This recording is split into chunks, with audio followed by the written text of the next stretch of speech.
সকলকে স্বাগত জানাই গ্লোব টিভি দর্শক বন্ধু যারা আমাদের সঙ্গে রয়েছেন, প্রত্যেকদিন আমাদের সঙ্গে চলেন। আজকে একটি বিশেষ দিন, সকলেই জানি আমরা শুভ রথযাত্রা এবং প্রভু জগন্নাথের আশীর্বাদ নিয়ে, কৃপা নিয়ে আমাদের এগিয়ে চলা প্রত্যেকটা মুহূর্তে আমাদের কথায় বলে যে রথের চাকা যেভাবে এগোয় আমাদের জীবনের চাকাও যেন ঠিক সেইভাবে এগোতে পারে। আসলে এই রথের চাকা এগোনো মানেই কিন্তু জীবনের শুভ মুহূর্তগুলো এগিয়ে আসা। আর আজকের দিনটা কিন্তু আরো একটি বিশেষ কারণে শুভ, কারণ আজকেই বেশ অনেক জায়গায় খুঁটি পুজো শুরু হয়ে গেল, অর্থাৎ মায়ের আগমন বার্তাও কিন্তু আজকের দিন থেকেই শুভ সূচনা হয়। এই সময়টা থেকেই কেমন বেশ পুজো পুজো রেশ থাকে, মনের মধ্যে আনন্দ একটা বাজতেই থাকে, আনন্দের বাজনা যে পুজো আসছে। তাই এই রথের যাত্রার সাথে সাথে পুজোর যে একটা ধ্বনি, সব মিলিয়ে একটা সুন্দর পরিবেশ। তো সে জায়গায় দাঁড়িয়ে সুন্দরটা আমরা আমাদের মনের দিক থেকে সবসময় যদি ফিল করতে পারি, ভালো থাকার রসদটুকু খুঁজতে পারি, পজিটিভ এনার্জিটুকু রাখতে পারি, তাহলেই দেখবেন জীবনে অনেক অশুভ জায়গা থেকে আমরা বেরিয়ে আসতে পারি। এবং তার সাথে যদি আমরা জ্যোতিষের একটু পরামর্শ নিয়ে চলতে পারি, অর্থাৎ এই যে শুভ মুহূর্তগুলো, শুভ দিন, শুভ তিথি, এই শুভ কথাটা কেন বলি? কারণ আমাদের যে পঞ্জিকা, আমাদের এই পঞ্জিকাগুলোতে কিন্তু এই শুভ তিথির উল্লেখ থাকে। তো সেই সময়টুকুকে যদি আমরা কাজে লাগাতে পারি তাহলে কিন্তু আমরা ভালো থাকতেই পারি। আর সেই ভালো থাকার ঠিকানা নিয়েই পৌঁছে যাওয়া মোহিনী আচারিয়া ঘোষ। হ্যাঁ, ঠিকই ধরেছেন দর্শক বন্ধু, রয়েছেন স্টুডিওতে মোহিনী আচারিয়া ঘোষ এবং রয়েছেন প্রত্যেক দিনের মতো আপনারা 25712255 এবং 40081437 এই নাম্বারে। শুরু করবো আজকের অনুষ্ঠান। আজকে অনেক টিপস থাকবে, আজকে অনেক কিছু জানার আছে আমাদের। আপনাদের সমস্যাগুলো নিয়ে জানবো, সমাধানের রাস্তাও কিন্তু জানবো। কিন্তু তার আগে আপনাদের সকলকে যেমন স্বাগত জানাবো, তোমাকেও স্বাগত জানাই। নমস্কার। একদম নমস্কার দিদি, তোমাকে এবং প্রত্যেকেও শুভ রথযাত্রার অনেক অনেক অনেক অভিনন্দন। এবং আমি আরেকটা কথা বলি, দিদি যেরকম বললো খুঁটি পুজো শুরু হয়েছে, রথযাত্রার সাথে সাথে গুপ্ত নবরাত্রিও শুরু হয়েছে। গুপ্ত নবরাত্রি চলছে, এই মুহূর্তে চলছে গুপ্ত নবরাত্রি। দেখলাম গুপ্ত নবরাত্রি, আমি একটু ভাবলাম এটা জানতে হবে যে এই কথাটা উঠে এলো। নবরাত্রিটা আমরা জানি, গুপ্ত নবরাত্রিটা গুপ্ত নবরাত্রি হচ্ছে টোটাল বছরের মধ্যে আমরা দুটো গুপ্ত নবরাত্রি পাচ্ছি। একটা হচ্ছে মাতঙ্গী নবরাত্রি, একটা হচ্ছে পাতাল ভৈরবীকে যেদিনকে আমরা জানাতে পারছি, যেটা হচ্ছে কিনা ঠিক ধরো যেরকম আমরা বলি যে জগদ্ধাত্রী পুজোর যেটা থাকে, জগদ্ধাত্রী পুজোর পরের যে তিথিটা পড়ছে, ঠিক আছে, ঠিক সেই তিথিতেই আমরা পাচ্ছি হচ্ছে কি না পাতাল ভৈরবীর পুজো। মানে বেসিক্যালি বলা হয় যে যেই তিথিতে দীপান্বিতা অমাবস্যা হচ্ছে, ঠিক তার পরের যে অমাবস্যার যে তিথিটা, ওই তিথির যে একাদশীর থেকে শুরু হচ্ছে এবং টান টান ওই 9টা দিন থাকতে হচ্ছে পাতাল ভৈরবীর পুজো। যেটা কিনা বেশিরভাগ মানুষ যারা জানেন, অনেকেই জানেন যে আমি মায়াং থেকে প্রসিদ্ধ হয়েছি বা মায়াং থেকে আমি এসেছি। তো মায়াঙ্কের জন্য এই তিথিটার জন্য হয়তো বলবো না, পুরোটা বছর আমরা ওয়েট করি। কেন? কারণ যত রাজ্যের কঠিন কাজ, যত রাজ্যের একদম না হওয়া কাজ, মেলেডি মাকে জাগানোর কাজ, সেগুলো কিন্তু আমরা করে থাকি। এবং আরেকটা সময়, কোন সময়টা জাগানো হয় মেলেডি মাকে? যখন বেসিক্যালি বলা হয় যে স্বয়ং মা ভবতারিণী বলুন বা মা কামাখ্যা বলুন, যখন রজতে থাকেন তখন কিন্তু রজর যে 3 দিন মা মেলেডি মাকে জাগানো হয়। কেন মেলেডি মাকে তখন বলা হয় বিশ্বব্রহ্মাণ্ডের ভারের অনেকটাই মা মেলেডি মাকে দিয়ে যায়? কেন? তার জন্য ওই সময় স্যাটার্ন শক্তিটা অনেকটা বেশি জাগ্রত থাকে, ব্ল্যাক ম্যাজিক বেশি অর্থে কিন্তু থাকে। কারণ যেই সময়টা আমরা হয়তো মন খারাপ করছি কি মা আমাদের কষ্টে আছেন বা মা আমাদের দৌড় বন্ধ করছেন, ঠিক সেই সময় কিন্তু উল্টো দিকে যারা উইচ ক্রাফট নিয়ে কাজ করছে, তারা প্রত্যেকেই কিন্তু কি হচ্ছে না, তারা প্রত্যেকেই কিন্তু তখন ভীষণ আনন্দে থাকছে। কেন? কারণ ফুল মুন নাইট তারা স্পেন্ড করছে। যেরকম আমি আগেও বলেছি যে এই বছরের এই যে স্যাটানিক ক্রিয়াটা গেল 22শে জুন মাসে 22শে জুনটা সত্যি খুব খারাপ ছিল। তো তারপর এখন বর্তমানে যদি বলি, এই যে গুপ্ত নবরাত্রি হচ্ছে, প্রত্যেকটা জিনিসেরই না আমাদের একটা ক্ষয় থাকে, আবার সেই ক্ষয়টাকে কিন্তু পূর্ণ করারও একটা দিন থাকে। তাই আমাদের জীবনে যেরকম আমরা সবসময় ভাবি যে না, আমরা একজনের কাছ থেকে শুনলেই সবটা হয়ে যাবে, হয়তো শুনলেই কিন্তু সবটা হবে না। তার জন্য আমাদেরকে একটু ফলো রাখতে হবে। কেন? আর আমাদেরকে দেখতে হবে যে আমাদের ঠিক কতটা ক্ষয় হয়েছে। আমি যেটা সবসময় বলেছি, পার্টিকুলার 4টে দিক আমাদেরকে দেখতে হবে। কিরকম 4টে দিক দেখতে হবে? প্রথম দেখতে হচ্ছে যে আমি যখন কোনো মানুষের কাউন্সিলিং করাচ্ছি তখন আমি আগেই বলি কি প্রথমে থাকে হচ্ছে 12th হাউস চার্ট, তারপর থাকছে হচ্ছে timing according to 5 years to 6 years minimum, তারপর থাকছে যে ক্লায়েন্টের কি প্রশ্ন থাকছে, দেন আসছি আমরা যে রেমেডি সেকশন। তো এই যে পার্টগুলো, এই পার্টগুলো আমাদের প্রত্যেককে কিন্তু কম বেশি জানতে হবে। ঠিক সেইভাবে আমি একটা কথাই বলবো যে আমাদের চাওয়া পাওয়ার মধ্যেও যেরকম কম বেশি একটু ডিস্টার্ব, আমরা একটু দেখে নিই কে রয়েছে সঙ্গে। হ্যাঁ নমস্কার। হ্যালো নমস্কার। হ্যাঁ কার জন্য জানবেন? ভাইয়ের নামটা বলুন। Date of birth? 28 ফেব্রুয়ারি 1997। সময়? সকাল 10:30। জন্মস্থান কোথায়? আচ্ছা, নিয়মিত দেখা হয় অনুষ্ঠান?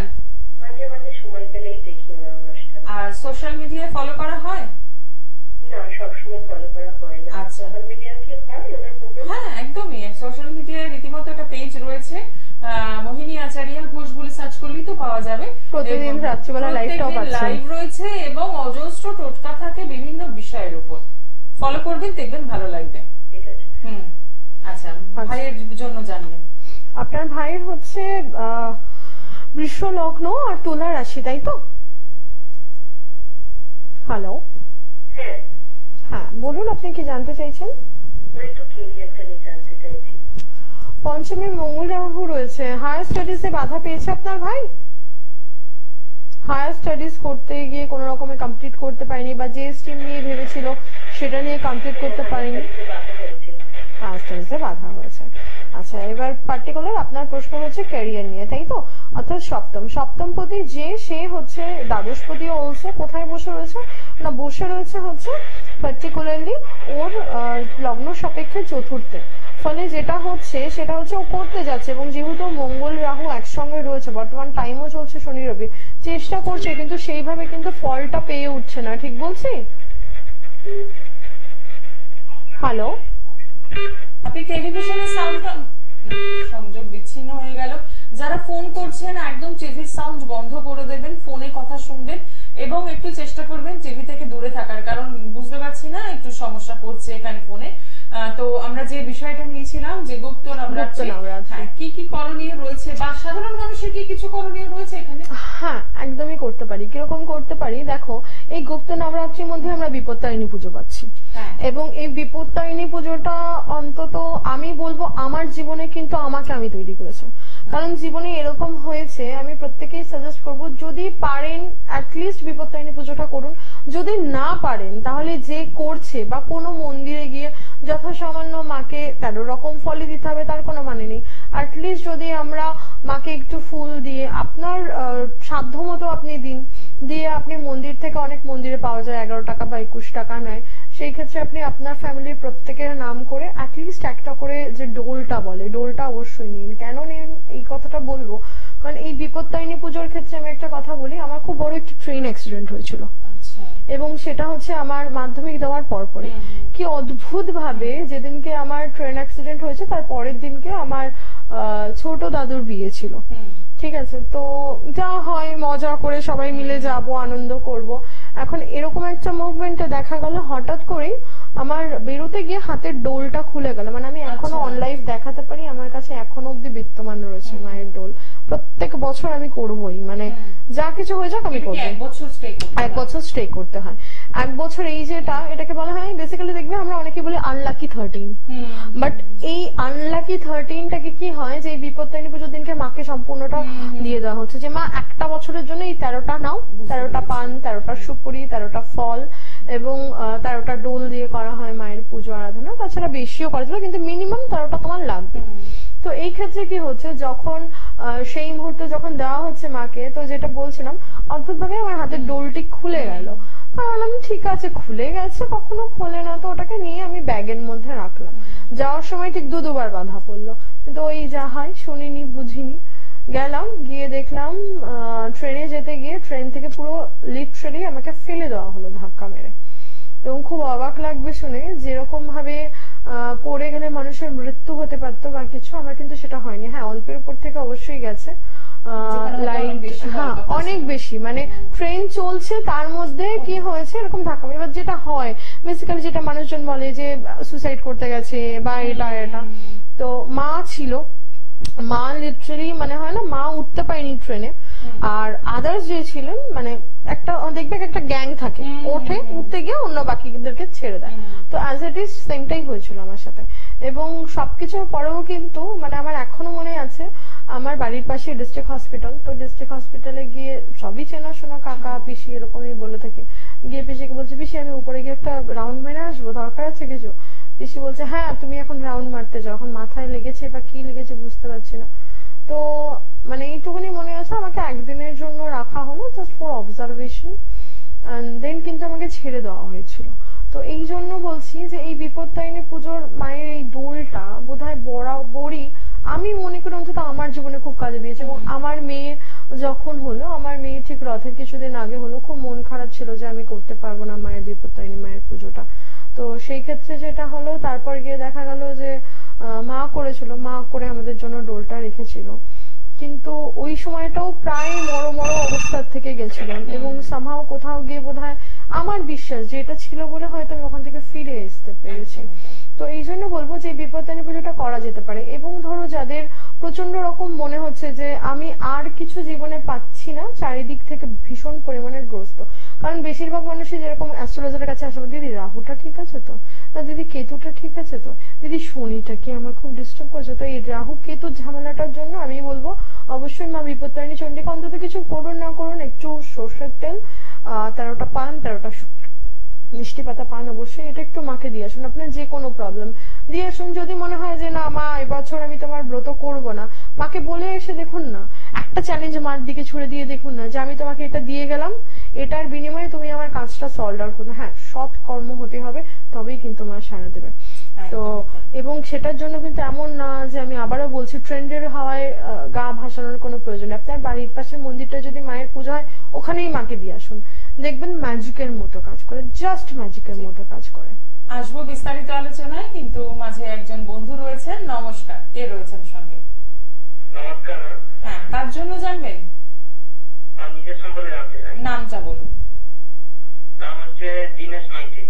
Date of birth? 17/7/1997। সময়? দুপুর 2:30। জন্মস্থান কোথায়? বাঁকুড়া, বিষ্ণুপুর। আচ্ছা, কি প্রশ্ন আছে? প্রশ্নটা হচ্ছে যে আমার নিজের ক্যারিয়ার সম্বন্ধে। আচ্ছা, ঠিক আছে, সঙ্গে থাকুন। আচ্ছা, নমস্কার। আপনার যে চার্টে দিয়েছেন তাতে করে বৃষ লগ্ন, বৃষ রাশি, তাই তো? হ্যাঁ। লগ্নে চন্দ্র। মিষ্টি খেতে ভালোবাসেন? হ্যাঁ, মিষ্টি খেতে ভালোবাসি। মিষ্টি খেতে ভালোবাসেন। আচ্ছা, দ্বিতীয় পতি এবং দেখা যাচ্ছে পঞ্চম পতি, সে কিন্তু গিয়ে তৃতীয় নিচস্থ হয়ে বসে রয়েছে। ফলে আবারও বলবো হায়ার স্টাডিজে একটু বাধা এসেছিল, 1 নম্বর। এবং দ্বিতীয় হচ্ছে, যেহেতু দ্বিতীয় পতি নিচস্থ, সেই জন্য নিজের কর্মের যে জায়গাটা, সেই জায়গাটা কিন্তু অবশ্যই সমস্যা হচ্ছে। যতটা এফোর্ট দিয়ে আপনার পাওয়ার দরকার বা যতটা এফোর্ট আপনার দেওয়া উচিত, ততটা এফোর্ট দেননি বলে একটা কোথাও একটা মনের মধ্যে একটা কি বলবো রিগ্রেট রয়েছে। এবং স্টিল টাইমে যে জায়গাটা দাঁড়াচ্ছে, সেটা হচ্ছে আপনি আপনার প্রয়োজন অনুযায়ী কাজটা কিন্তু পাচ্ছেন না। ঠিক বলছি? আচ্ছা, আপনি ক্যারিয়ার নিয়ে জানতে চাইছেন। আপনার বর্তমানে চলছে হচ্ছে শুক্র বৃহস্পতি। এই বছরটা একটু প্রবলেমেটিক যাবে। শুক্র বৃহস্পতি রাহু, হয়তো কর্ম পাবেন না এমন তো না, কিন্তু কর্মের জায়গাটা একটু সমস্যা চলবে। কেমন? তো সেটাকে একটু ওভারকাম করতে হবে। হুটপাট মাথা গরম করে কোনো সিদ্ধান্ত নেওয়ার থেকে আমি বলবো বিরত থাকুন। এবং যে কর্মটাই পাবেন না কেন, সেটাকে নিয়ে একটু বেশি পরিমাণে খাটতে হবে। কেমন? অসংখ্য ধন্যবাদ ফোন করার জন্য। যে গাইডলাইনটুকু দেওয়া হলো সেটা মেনটেন করার চেষ্টা করুন। তারপরেও বলবো, একটা জন্মছক থেকে আরো অনেক কিছু জানার থাকে, বলার থাকে, যেটা এখানে সময়টা কুলিয়ে ওঠে না। তাই যদি মনে হয়, অতি অবশ্যই সরাসরি যোগাযোগ করতেই পারেন। যারা যোগাযোগ করতে চাইছেন তাদের জন্য একটু চেম্বারগুলো দেখে নেব। পেয়ে যাচ্ছেন প্রত্যেক সোমবার, বৃহস্পতিবার, শনিবার বারাসাত, এছাড়া হলদিয়া, মেদিনীপুর, দুর্গাপুর, ত্রিপুরা, বহরমপুর, আসাম, গৌহাটি, নিউ বঙ্গাইগাঁও, ডিব্রুগড়, পুরুলিয়া, প্রত্যেকটি জায়গায় চেম্বার রয়েছে। যারা যোগাযোগ করতে চাইছেন অতি অবশ্যই ফোনে বুকিং করছেন 9038 407111 এবং 9674730374 এই নাম্বারে আপনারা যোগাযোগ করছেন। এবং আরো একটি কথা মনে করিয়ে দেব, যারা ভাবছেন জ্যোতিষটাকে প্রফেশন করবেন, পেশা করবেন, তারা কি করবেন? তারা অতি অবশ্যই কিন্তু যোগাযোগ করতে পারেন, কারণ ইনস্টিটিউটে ভর্তি এখনো চলছে। আছে এটা কতদিন চলবে? এটা আর খুব বেশি দিন নেই, আর 5 দিন দিতে পারছি। আর 5 দিন, মোটামুটি 13 তারিখে আমরা শেষ রাখার। আচ্ছা, তার মানে 13ই জুলাই অব্দি লাস্ট রয়েছে। এখনো যারা যোগাযোগ করে উঠতে পারেননি তারা অতি অবশ্যই যোগাযোগ করুন, যাতে জ্যোতিষটাকে প্রফেশন করতে পারেন, একটা জায়গায় নিজের স্টেবিলিটি বজায় রাখতে পারেন এবং পাশাপাশি মানুষকে ভালো রাখতে পারেন। আর যারা প্রত্যেকটা মুহূর্তে সমস্যায় রয়েছেন কিন্তু কি করবেন বুঝতে পারছেন না, তাদের জন্য একই কথাই রইল, একটু জ্যোতিষের পরামর্শটা নেওয়া উচিত। এই যে শুভ মুহূর্ত, শুভ তিথিগুলোকে আমরা গুরুত্ব দিই, তার পেছনে নিশ্চয়ই কোনো কারণ রয়েছে। কি করণীয়? অনেক সময় আমরা ভাবি কি লাখ লাখ টাকার রেমেডি করলেই বোধহয় সমস্যার সমাধান হয়ে যায়। হয় না, সত্যি কথা বলতে হয় না। কেন? কারণ আমি আগের দিনও বলেছি যে আমি যে স্টোনটা পড়ছি, স্টোনটা কতটা অথেন্টিক আমাকে দেখতে হচ্ছে। এবং যে কোনো স্টোন, এটা অনেকেই কিন্তু বলে না, কিন্তু এটা অন্তত মোহিনী আচার্য ঘোষ বলে যে কোনো স্টোন কাজ করতে, একটা ওয়েভ লাইন ক্রিয়েট করতে আমাদের শরীরে 90 ডেজ টাইম লাগে। তো এই 90 ডেজ টাইমটা তো আমরা পাবো। এই 90 ডেজ যদি, যার জন্য অনেকেই বলে, দেখবে যে স্টোন পড়লে সঙ্গে সঙ্গে স্টোনের যে গ্রহের যে মন্ত্রটা দেওয়ার জন্য। কেন? কারণ স্টোনটাকে কিন্তু স্টেবিলিটি, স্টোনটা যদি লিভিং নাও হয়ে থাকে তাহলে হয়তো ওই যে স্টোনটাকে যে হাতে নিয়ে যে শুদ্ধকরণ করে দেওয়া হচ্ছে, তার মানে ওর মধ্যে কিন্তু একটা এনার্জি ট্রান্সফার করা হচ্ছে। আর যখন কথা আসে এনার্জি ট্রান্সফারে, তখন আমি সবসময় বলি যে মাকে ভুলে গেলে চলবে না। আর এই গুপ্ত নবরাত্রিতে অবশ্যই আমরা কিন্তু নিজেদেরকে একটু নিজের মতো করে এনার্জি দিতে পারি। কিভাবে দিতে পারি? কিছু না, আমরা নর্মাল একটা নতুন সিঁদুরের কৌটো নিয়ে আসতে পারি, তার ভিতরে টোটাল আমরা 5টা লবঙ্গ রাখবো এবং অবশ্যই এই 16 তারিখ অব্দি, 16 তারিখে গিয়ে আমরা একখানে দিয়া ভাঙবো। যদি সম্ভব হয় নিরামিষ একটু খেতে হবে, তার জন্য 5টা পান একসঙ্গে রাখতে হবে। যেরকম ভাবে আমরা অ্যাজুট ফুল রাখি না, যেরকম 5টা দিক থেকে করে, তার উপরে এই নতুন সিঁদুরের কৌটোটাকে রেখে ওর ভিতর সিঁদুরটা দিয়ে, বা একটা নর্মাল যদি পারেন মাটিরই একটা বাটি, কিন্তু বেসিক হচ্ছে যে বাটিটা নেবেন সেটা যেন পূর্ণ থাকে সিঁদুরে, এবং তার ভিতর 5টা লবঙ্গ দিচ্ছেন। আর তার সামনে অবশ্যই এখন জোত জ্বালছেন। আপনার যা কিছু সমস্যা হচ্ছে, যদি মনে হচ্ছে মায়ের কাছে একটা চিঠি লিখবো, পজিটিভ ভাবে একটা লেটার লিখে, ছোট্ট একটা চেটকুজা পজিটিভ যে কোনো একটা উইশ লিখুন, লিখে ওটাকে নিচে রাখুন, তার উপরে পান পাতা দিন, তার উপরে সিঁদুর দিন, আর পাশে মায়ের অখণ্ড দিয়া জ্বালান। জাস্ট ম্যাজিকের মতো কাজ করবে যদি আপনার উদ্দেশ্য সৎ হয়। হতে বাধ্য, মা করতে বাধ্য। একদমই তাই। দেখে নেব পরের বন্ধু কে রয়েছেন। নমস্কার। নমস্কার। কার জন্য জানবেন? হ্যালো। কার জন্য জানবেন? আমার জন্য। নামটা বলুন। Rita Roy. Date of birth? 29/5/1966। সময়? এই সকাল 9টা 2। জন্মস্থান কোথায়? কলকাতা। আচ্ছা, কি বিষয়ে জানবেন? ওই আমার সাংসারিক অবস্থা, আমার ছেলেটার জন্য এইসব জানবো। আচ্ছা, আগে একটা কথা বলি, আপনার চার্ট থেকে আমি আপনার ডিটেলসটাই বলতে পারবো। আপনার ছেলে চার্টের জন্য তার চার্টটা লাগবে, কেমন?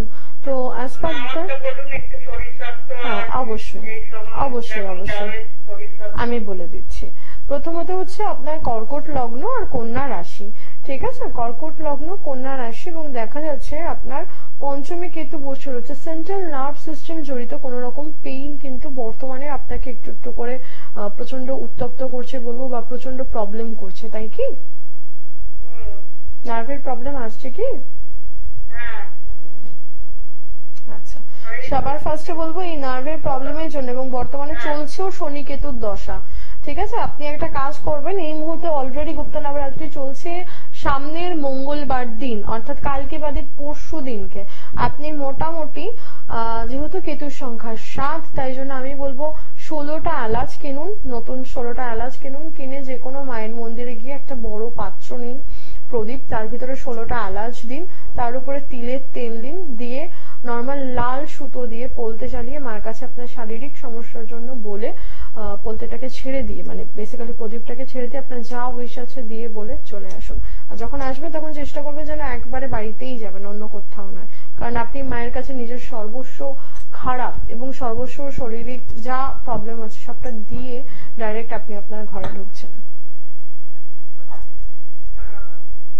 অসংখ্য ধন্যবাদ ফোন করার জন্য। যে নিয়মটি বলা হলো এমন কিছু কঠিন নয় যে মাথায় বাজ ভেঙে পড়বে, এটা একটু করার চেষ্টা করুন। সবসময় জানো তো দিদি, খুব ছোট ছোট, যেরকম আমি বলছি এই যে নবরাত্রিটা চলছে, এই নবরাত্রিতে না রঙের একটা ভীষণ একটা ফ্যাক্ট থাকে। তো এই ক্ষেত্রে আমি প্রত্যেকে বলবো, আমরা জানি যে কালো কিন্তু দেখবো আমরা একটু মাকে দিতে একটু করি, কিন্তু এই সময়টা আমি বলবো 9 রং ইনক্লুডিং কালো সাদা সব 9টা রঙের পার্টিকুলার চুড়ি নাও, নিয়ে একটা মাটির থালা নাও, নিয়ে পুরো চুড়ি দিয়ে বিয়ে করে তার নিচে অবশ্যই যে বললাম যে উইশটা লিখতে হবে, নিজের উইশটা নিজে পজিটিভ ভাইবস যে আমার সাংসারিক সমস্যা মিটে গেছে, দিয়ে তার উপরে চুড়িগুলোকে ভালোভাবে সাজিয়ে একটা লাল কাপড় দিয়ে বা একটা লাল প্লাস্টিক দিয়ে বেসিক্যালি ঢেকে যে কোনো মায়ের মন্দিরে দিয়ে চলে এসো। এবং অদ্ভুত ভাবে দেখবে যদি ওই চুড়ি মায়ের হাতে পড়ছে বা যার হাতেই পড়ছে না কেন, ওই যে উইশটা তুমি মাকে করলে, তুমি তো দিচ্ছ মার জন্য, তো সেক্ষেত্রে কি হচ্ছে মার কাছে অব্দি কিন্তু উইশটা চলে যাচ্ছে। এবং বলা হয়, আর সব থেকে ভালো যদি এই ওয়ার্ডটা বলা যায় যে মা আমি তোমাকে 9টা রং দিয়ে গেলাম, তুমি তোমার মতো করে সেজো আর আমার জীবনটাকে সাজিয়ে দিও 9টা রঙে। এই যে একটা খুব ছোট্ট কথা, আমি সবসময় বলি কি আমাদের কাছেই না সব পাওয়ার থাকে, আমরাই পারি কিন্তু আমাদের জীবনটাকে একটু একটু করে সাজাতে। তো তার জন্য আমি সবসময় বলি যে একটু পজিটিভ থাকতে হবে, থিঙ্ক পজিটিভ, বি পজিটিভ। কেন? কারণ আমরা যত পজিটিভ থাকবো আমরা ইউনিভার্স থেকে তত পজিটিভিটি নিতে পারবো, আর যত আমরা নেগেটিভকে থাকবো, আমি সবসময় বলি যে নেগেটিভকে ডাকার জন্য সাধ্য সাধনা করতে হবে, তো ডাকলে বাড়িতে একদম পুরো দোরগোড়ায় বসে থাকে, হ্যাঁ হ্যাঁ ডেকেছো চলো চলো চলে আসছি চলে আসছি। আর কিছু কিছু আত্মীয় থাকে দেখবেন যারা VVIP guest, so as it is কিন্তু পজিটিভ এনার্জি, তার জন্য একটু কষ্ট করতে হয়। তো এই সময়গুলো, এই তিথিগুলো যদি এইটুকুটুকু করে যদি আমরা এগোতে পারি তাহলে সমস্যা কোথায়? এবং যদি মনে হয় যে দিদি এর মধ্যে করবো সম্ভব না, তাহলে বিপত্তারিণী পুজো 2টো দিন পাচ্ছেন, মঙ্গলবার পাচ্ছেন, শনিবার পাচ্ছেন, 2টো দিনের যে কোনো দিন করুন। এবং এই সময় বলা হয় জগতার নাথ যিনি, এই জগৎকে যিনি ধারণ করেন, সেই জগতের নাথ যখন রাস্তায় নামতে পেরেছে, রাস্তায় নেমে ধুলো ময়লা সবকিছু দেখাতে পারছে, তাকে দেখিয়ে অসংখ্য হাজার নর্তকীরা যারা ভালো ভালো নর্তকী তারা রীতিমতো রাস্তায় নাচছে, তাদের কিন্তু এতটুকুনি প্রবলেম হচ্ছে না। তাই আপনারাও চেষ্টা করুন না, জগতের নাথ বলেছে যা সম্ভব নয়, যা অসম্ভব তাকে তোমরা আমার সামনে প্রদর্শন করো, আমি কিন্তু তাকে সম্ভব করে তুলবো। তো আপনারাও একটু চেষ্টা করুন না এর মধ্যেই করতে, প্রয়োজনে জগন্নাথকে সাক্ষী রাখুন, মার কাছে গিয়ে দিয়ে আসুন, বা মাকে সাক্ষী রাখুন, জগন্নাথের কাছে গিয়ে দিয়ে আসুন, দেখবেন এগুলো হতে বাধ্য, শুধু দরকার একটু বিশ্বাসের। তো আমি একটা কথা বলবো, যদি স্বয়ং তিনি যদি রাজসিংহাসন ছেড়ে নামতে পারেন, আমরাও একটু চেষ্টা করে দেখি না, হয়তো আজকে যা আছি তার থেকে আরো বেটার থাকবো। আমি তো একবারও বলছি না কাউকে কি 40,000 দিন 50,000 দিন, একদম না। আমি শুধু চাইছি, দেখুন আমি বলছি আপনারা করুন, নিজেরা করুন, আপনারা নিজেরা ঠিক থাকুন। আমার কি লাভ? আমার লাভ একটাই, আপনারা যদি ভালো থাকেন ওই ব্লেসিংটা আমার কাছে আসবে। কেন? কারণ আপনাদের একটা মুখের হাসিটা, এই হাসির ব্লেসিংটা কিন্তু অনেকটা মানে প্রযোজ্য অন্তত আমার কাছে। যখন কেউ বলে যে দিদি তোমার এই টুটকাটা করে আমি ভালো লাগে, এবং যখন যারা যারা ধরো এসছে এবং সেখান থেকে যখন আজকে তারা স্কুটি কিনছে, কেউ গাড়ি কিনছে, কেউ ভালো পজিশনে দাঁড়িয়ে আছে, যখন আসছে দিদি মনে পড়ছে, হ্যাঁ বলো, হ্যাঁ তোমার কাছে 5 বছর আগে এসেছিলাম, মানে সেই মানুষটা আর 5 বছর পরের মানুষটা। এবং কাউকেই কিন্তু খুব দামি দামি রেমেডি দেওয়া নেই, প্রত্যেকেই ওই টোটকা গুলো করছে, প্রত্যেকেই করছে। তো সেই যে ব্লেসিংটা, এটা কিন্তু আমার জন্য ভীষণ ভালো লাগে।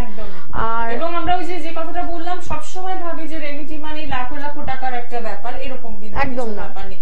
এই টোটকাগুলো যদি আমরা করি, মন থেকে যদি বিশ্বাস নিয়ে করি, তাহলে রেজাল্ট পেতে কিন্তু বাধ্য। কারণ কথায় বলে না, বিশ্বাসে মিলায় বস্তু তর্কে বহুদূর। এবার আমি তর্ক করতেই পারি, কিন্তু বিশ্বাসটা তো আমার নিজে, লাভের লাভ তো কিছু নেই। আমি তর্ক না করে, আমি যখন কাউকে চ্যালেঞ্জ করব, তখন তার আগে আমি বলবো একটু করে দেখুন, যদি না হয় তখন গিয়ে আপনি চ্যালেঞ্জ করুন। আপনার তো লাখ লাখ টাকা খরচা হচ্ছে না এখানে, একটু সময় বার করে মনোসংযোগ দিয়ে কাজটা করা, তাহলেই ভালো থাকতে পারবেন। আজকে সময় জানান দিয়ে দিয়েছে, অনুষ্ঠান শেষ করতে হবে, আজকে এখানে শেষ করছি। আবারও মনে করিয়ে দেবো, রবিবার দিন দুপুর 2:40 এবং মঙ্গলবার বিকেল 5:25 লাইভ অনুষ্ঠান নিয়ে আমরা উপস্থিত থাকবো।